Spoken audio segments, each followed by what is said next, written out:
Howdy folks and welcome. I hope this finds you well. Today we're back with another explanation video, this time on each unit of the Protoss in Brood War and in the original Starcraft. I'll be referencing a ton of lore, so if you haven't checked out my Starcraft Histories video, link down below. And the biggest thank you to everyone who liked and commented on the last video. I truly appreciate it, and I absolutely love having a dialogue about the game that we both love. There is a lot to cover, and a Dune would not be happy if we didn't. So, let's get started. Your warriors have engaged the enemy. The Protoss units are some of the coolest sci-fi units I'll ever play with.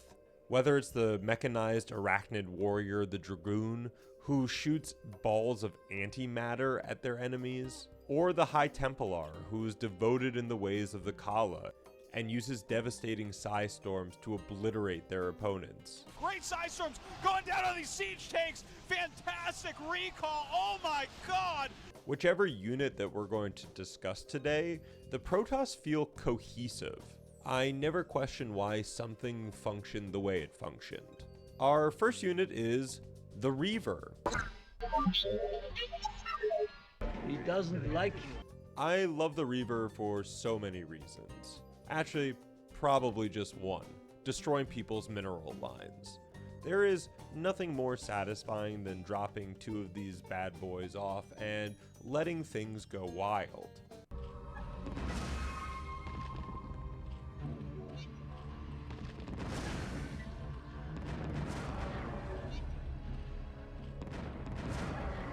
But I never knew what the Reaver actually was. In my mind, it was some bug with armor on it. Yet, the Reaver has its own manufacturing factory inside of it, which is really cool and not the first time that we'll see a fully robotic being helping out the Protoss. And there is a reason why. The Reaver also has some tubes on its head that helps with its navigation, but usually you're just going to be dropping this thing in. Even though their popularity fell in the Protoss army, Reavers were still used to clear out major Zerg infestations. And I see why.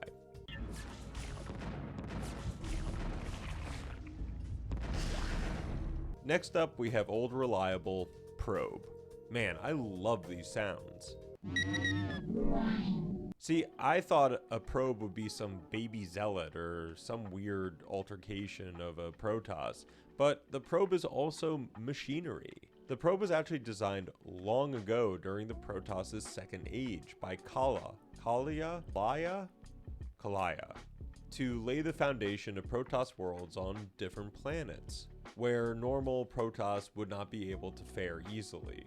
Probes are responsible for getting the Protoss gas and minerals, and are needed for all things high-tech Protoss. They also have an R&D division called the Phase Smiths. Now, I didn't even know about this. These guys, I guess, are the engineers of the Protoss military, and they will redesign certain ships or workers, like the Probe.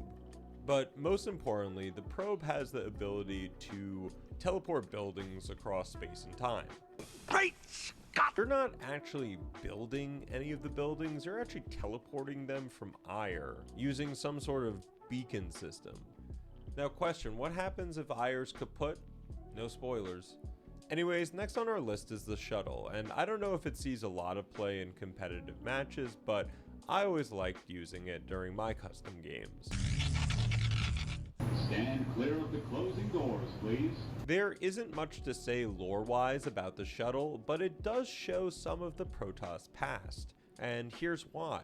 Remember earlier when I referenced some of the Protoss units were AI robots rather than Protoss themselves? Well, there's a reason for that. The Protoss have this innate ability to go to war with each other. A lot. The wiki even says that it's hard for the Protoss to find skilled pilots. I think it means that a lot of these internal conflicts and schisms have affected the labor market. Coming up next is the Arbiter. We sense a soul in search of answers. Do you seek knowledge of time travel? A beautifully designed ship that is the only one in the fleet not to be piloted by Templar. The Arbiter is a special support ship that is utilized during ground assaults. Judicators crew the ship and use it as a focal point for their psionic abilities. like creating a cloaking effect. The crew can also move troops around by creating rifts on the battlefield. Units entering the rift are recalled back to the Arbiter, and this can be utilized in so many different ways. Your warriors have engaged the enemy.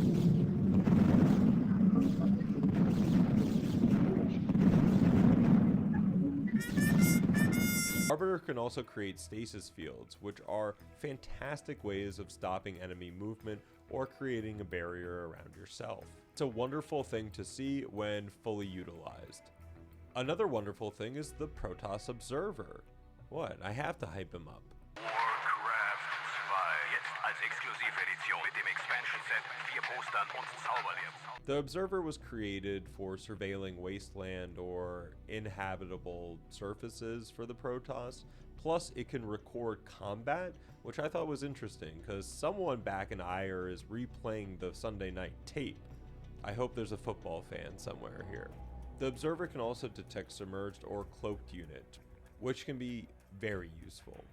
Plus, observers are permanently cloaked themselves, so you can put them in a lot of advantageous places and get a lot of information from your opponent. I do like how the old battle.net has a tip for Protoss players about not losing the observer since it's always cloaked.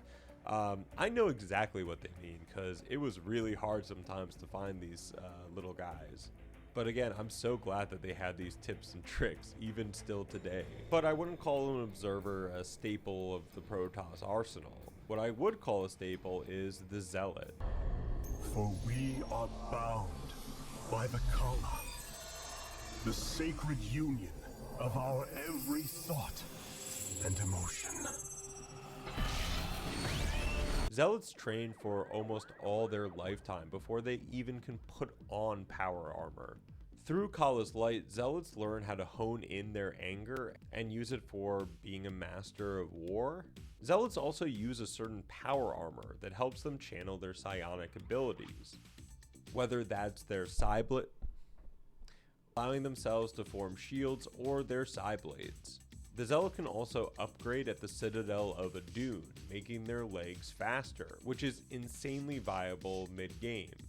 What I was saying earlier is that Zealots just don't get to adorn this armor willy-nilly. No, they have to go through a lot of tests, trials, tribulations to adorn the armor. If you spent all your life dedicated to Kala, learning the ways of the warrior, just to die to some Zerglings, you wouldn't throw in the towel, and neither do Zealots.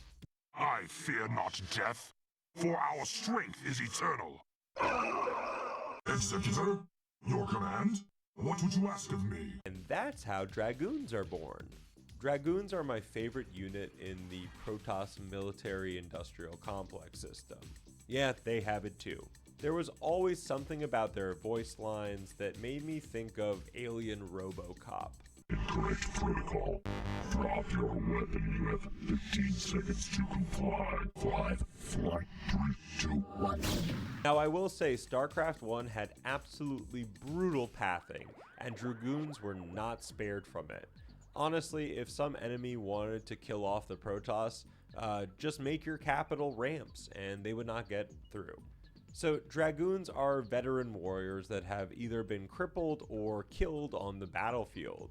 I guess someone brings these guys back to base and brings them into the cybernetic core. One of the crazy things is that they just take the crippled or dead bodies and put them into the Dragoon's exoskeleton, transplanting their mind into the machine. This is some Ghost in a Shell level stuff, and I'm all here for it. Now, my 9-year-old self would never have guessed this was happening when I built the cybernetic core. Yeesh.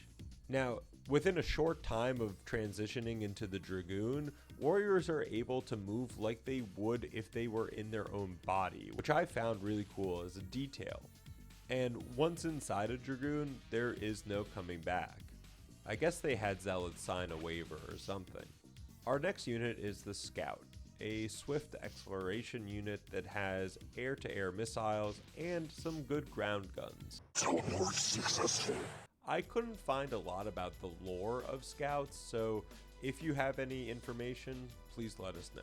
One thing that I did find was that Scouts in the pre-alpha or alpha of StarCraft were more bikes, which I found cool. Now, I don't know what this picture is, but it would have been cool to have some bikes as Protoss. Next up on our list is the certified badassery of the Dark Templar. I do this for ire. So be it. It will be done. Entaro Adun. Dark Templar have so much lore behind them that, again, check out the video on the Starcraft histories, but they would deserve, and they do deserve, their own video. Banished from Ire for refusing Kala's light, Dark Templar have been scattered across the cosmos for generations. But their exile has sort of worked to their advantage, since they have learned from the cosmos and the void. They can literally bend light around them to make themselves invisible. Wait, are observers doing that too? Dark Templar don't use the regular side blades of Zealots, they actually have their own specialized weapon, called Warp Blades. Dark Templar are the best when against opponents that haven't scouted, or a greedy player trying to take a second base with no detection. Now, I always found it interesting that both the High Templar and the Dark Templar have the ability to merge with their other half. Even with aeons of separation, the Protoss somehow still keep certain traits or aspects, which is a really cool thing. But you're asking, what do they merge into? And that's a great question. The High Templar merge into the Archon, one of the most tanky and awesome units in StarCraft. They can literally take down Ultralisks one-on-one.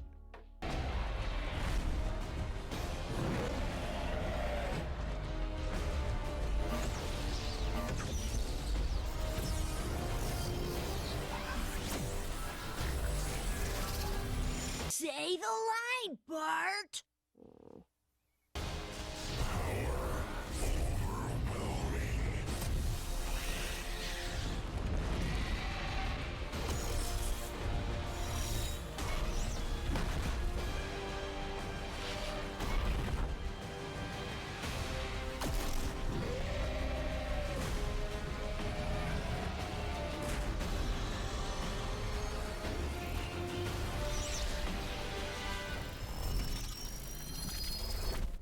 The Archon is a non-physical form, and, quote, is the personification of pure rage.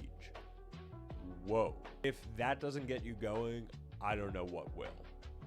The Archon is protected by an immense energy shield and shoots out raw psionic energy. On the flip side, if you have two Dark Templar merge, you get a Dark Archon. We are restless. Now, the Dark Archon does not have an attack, which can set back certain players, but what it does have is a lot of cool spells. Feedback is one of those spells that not only is good, but has some of the best flavor text I'll ever read, and I have to read this to you from the page. All Darkon power stems from manipulation of psychic energies. So great is their mastery of these techniques that they can affect the energies of other beings. Come on, folks, where was this? Where is this? This is so cool. Bring us a story about Dark Archons and Dark Templar. Bring us a story about anything, Blizzard, Microsoft. Ugh. All right, where was I? Mind Control is another spell the Dark Archon Jedi have, and this one can come in super handy when facing against a lot of beefier units. I mean, you can mind control a carrier, you can mind control an Ultralisk, you can mind control a siege tank if you want.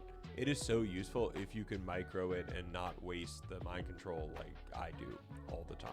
Our next unit is the Corsair, and this one is okay. It was developed by Dark Templars that were fleeing from Ire. Corsairs employ a neutron flare, which is good in ship-to-ship combat, and can put down a disruption web, stopping enemy attacks, which also can come in handy when dropping Reavers. I like to use Corsairs as scouts sometimes if I have one in the campaign. They're fast enough that they can scout around pretty quickly, and they can also take out Overlords, which I know pisses off the Zerg player. And now to our final and probably most iconic Protoss unit, the Carrier.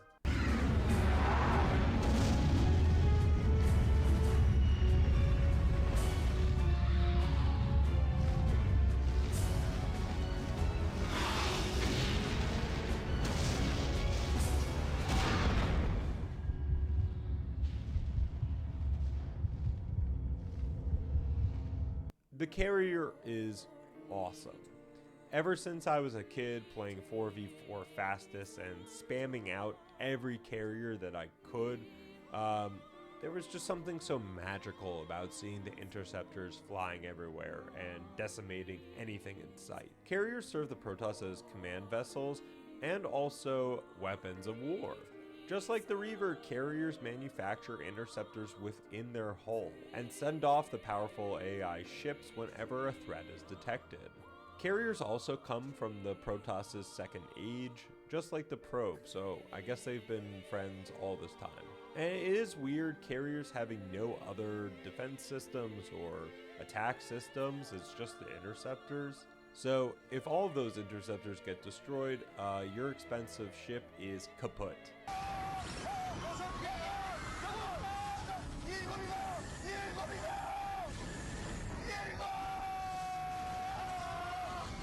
I really like looking at the designs of the carrier since they're massive.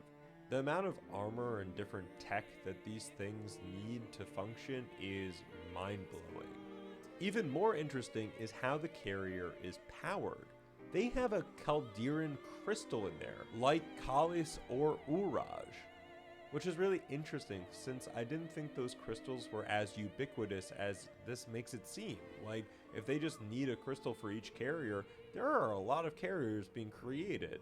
I don't know, what are the supply and demand of Calderan crystals? But also, these crystals have so much lore that it could be another video, and it's so good to say that because StarCraft needs to be recognized with the amount of information and amazing writing that it put out. But I digress. And that's it. Those are all the Protoss units in Brood War and the original StarCraft. Thank you so much for taking the time out of your day to watch this. I truly appreciate not only that, you taking the time, but telling me what your favorite units were, what your memories were of the Protoss or StarCraft. I love having those dialogues. I can't not love having dialogue and conversations about something we all love, because I don't think you would be here if you didn't love StarCraft. If you really enjoyed the video, check out my channel. There's something there for everyone. I make sure of it. And as always, I'll see you next time.